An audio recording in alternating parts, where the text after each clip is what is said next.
ఎందుకురా నంది ఏడుస్తున్నావు?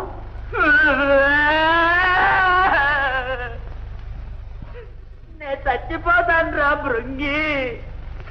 గురువు గారి చేత ఇన్ని తిట్టు తిన్న తర్వాత నేనెందుకు బ్రతకడు? నే బ్రతకను.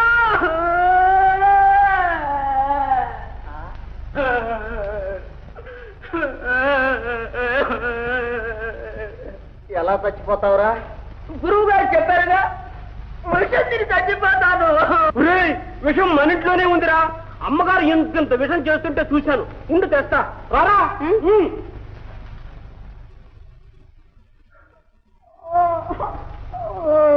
ఒరే కైలాసం, చచ్చిపోతే మనం ఏమవుతారా తెలియదుట్రా. యమకింకర్లు వచ్చి స్వర్గానికి తీసుకుపోతారు. స్వర్గంలో ఎవరుంటారా? రంభ,